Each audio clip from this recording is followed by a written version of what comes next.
My father-in-law just passed away. Can you come home as soon as possible? I got the call from my daughter-in-law Emilia while my son was taking a bath during a family visit. With an anxious tone, she informed me about my husband's death. Confused and shocked, I yelled into the phone. Wait a minute. My name is Janie. I am 51, and ever since the sudden loss of my husband, I've been raising our son Kobe as a single mom.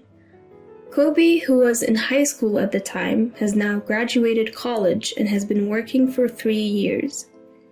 After getting his job, he moved out and started living on his own. Now he's married, and he and his wife help each other to make a good life. His wife Emilia is on the quiet side and is, according to Kobe, good at household chores, a good wife. However, from the first time we met, she seemed distant, like she wanted to keep space between us.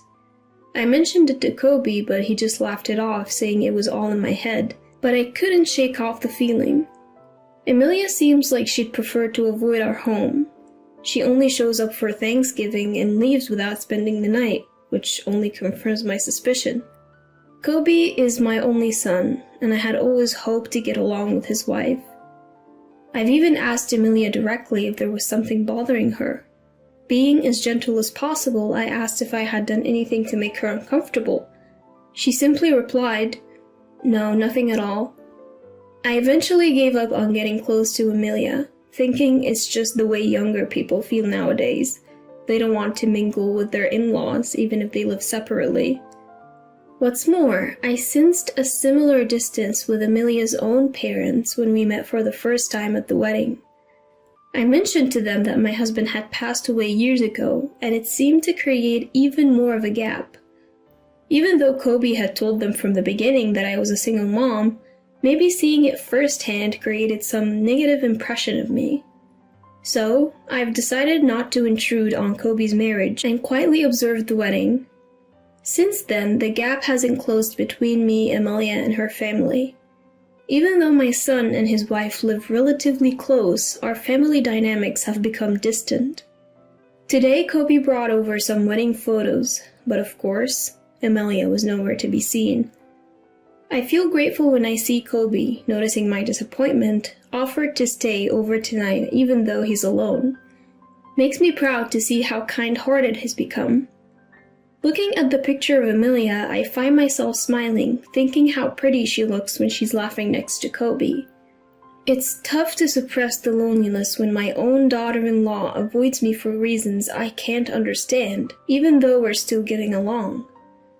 After carefully storing the photo and having dinner, I idly flip through a TV variety show.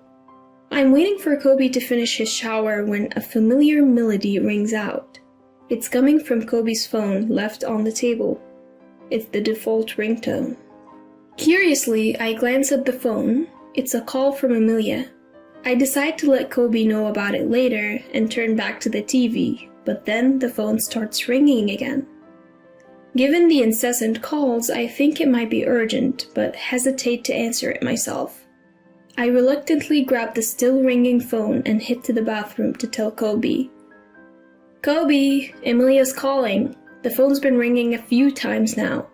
I subtly hint for him to pick up, but Kobe brushes it off, saying it's fine. "Charge it for me, will ya? Got any snacks? I could go for a drink after my shower.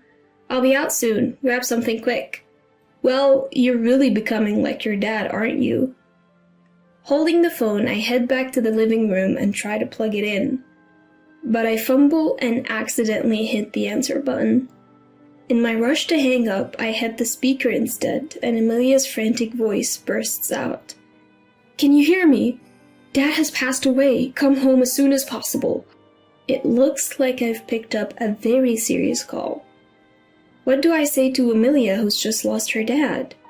Or should I first apologize for answering her call, even if it was an accident? My mind is racing, and I've lost sight of the option to hang up. Meanwhile, Emilia starts explaining the situation, saying that I need to come over to the nursing home where he was living. Startled, I ask when he had moved into a nursing home, considering he was fine until recently. "Huh? Mother-in-law?" Emilia had no idea that it was me on the line. She thought she was talking to Kobe, so her surprise makes sense. I quickly explained the situation and steer the conversation back to her dad. But she corrects me, slightly annoyed. "It's not my dad." She says it's Kobe's father who has passed away and asks me to tell him to call her back before trying to hang up. I was utterly confused, but quickly spoke into the phone, still on speaker mode. "Wait a second, Emilia, isn't this some kind of mistake? Like I told you before, Kobe's dad passed away 8 years ago." Emilia seemed shocked by my statement. She stuttered momentarily but quickly regained her composure. "Now is not the time for lies. Why would you lie about something so heartless at a time like this?" Before I could make sense of Emilia's sudden accusation of me lying, the room fell silent. In that moment, I noticed that Kobe, his face pale, was holding the phone. The call had ended. He had likely rushed over after hearing our heated conversation while taking a shower. Water was still dripping from his hair. It was clear that he'd hurriedly grabbed the phone. I asked Kobe, who was deliberately avoiding eye contact with me, what was going on. "What did Emilia mean when she said your father just passed away? I had made it clear to her before we got married that your father had passed. Why would she think otherwise?" When I pressed Kobe, who was visibly uneasy, he dodged my questions. Whether it was a misunderstanding on Emilia's part or someone who was like a father to him, it was clear he was hiding something. We'd been having a tense exchange for a while.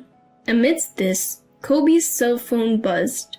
The caller ID showed an unfamiliar name, but it looked like it was probably from a nursing home. While Kobe hesitated to pick up, knowing what to expect from the call, he eventually answered right in front of me. Trying to remain silent, I listened in. I could hear most of the conversation, and the caller indeed confirmed what Emilia had been saying. After ending the call, Kobe looked straight into my eyes and finally came clean, leaving me nearly faint. Apparently, he had introduced Emilia to a man unrelated to the family as his father. "I told Emilia that Mom cheated and got divorced," he said. It seemed Kobe had completely fabricated the story for Emilia. According to this version, I had neglected my husband's suffering from early onset dementia, had an affair, and was the one who was served with divorce papers. But due to issues like alimony, I had dragged out the discussions. Eventually, taking advantage of the progression of my husband's condition, I forced him into a nursing home and pushed all the costs and responsibilities onto my son. After agreeing to the divorce, my ex-husband's dementia had already progressed to the point where the issue of compensation for the affair was swept under the rug. Kobe, who lied about our divorce to his parents-in-law, was careful not to show Emilia his marriage certificate when he submitted it. Listening to this story, my mouth was hanging open in disbelief. "So, I told them Mom has been going around telling people Dad is dead. She's probably telling Emilia the same thing, but it's all lies," he explained. "I can't believe he's been telling such elaborate lies. No wonder Emilia and my in-laws don't think highly of me." When I scolded Kobe for lying, he hung his head like a scolded child and mumbled that he wanted extra money for leisure. He thought he could lessen the amount he gives to Emilia by saying he was using it to pay for his father's care home. And shockingly, Kobe even aimed to inherit fake assets from another man. Kobe, who works as a caregiver, met a man with dementia who was a landlord when he went to assist at another facility. Although the man was not yet 70, he had multiple health issues and had entered the facility to receive end-of-life care. The man likely had early onset dementia and had deteriorated to the point where he didn't even recognize his real son. Kobe took advantage of this and started to act like he was the man's only son. On top of that, using his role as a caretaker, he had the man's real family pay for his residential fees. Meanwhile, he was also pocketing a few $100s every month as caregiving fees for doing small tasks. "All of you must be so busy," "Don't worry, I'll take good care of him," he would say. Sometimes he'd even lie about the man's health to minimize family visits.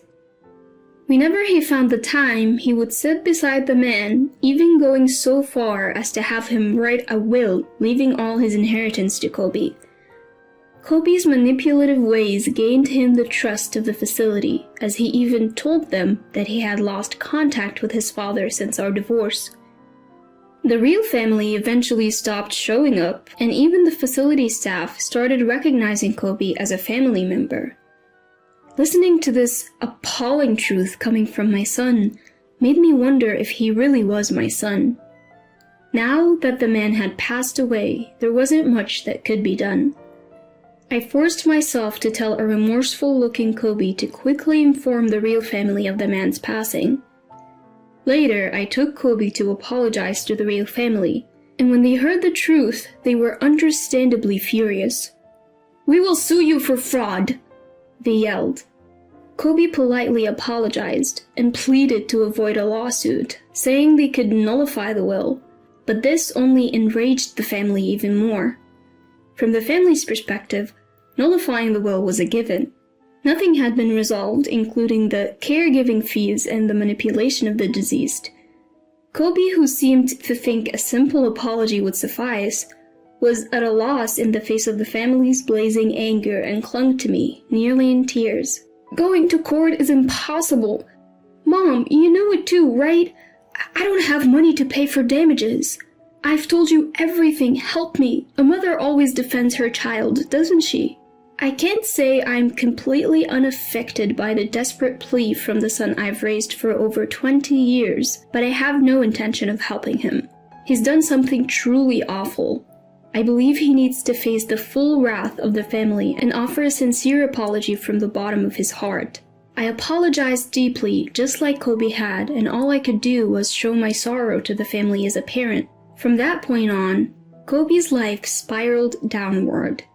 Emilia, who was his wife, filed for a quick divorce and returned to her parents' home. When faced with the prospect of divorce for lying so egregiously and swindling money from others, Kobe argued back. "I don't want to break up, the money was also for Emilia." When they expressed their wish for a swift divorce and even threatened legal action and financial claims, Kobe had no choice but to back down. He knew that he could be in legal trouble for what he'd done.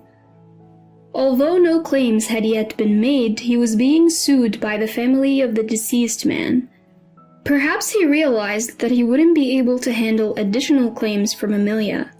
Furthermore, Kobe got fired from his job.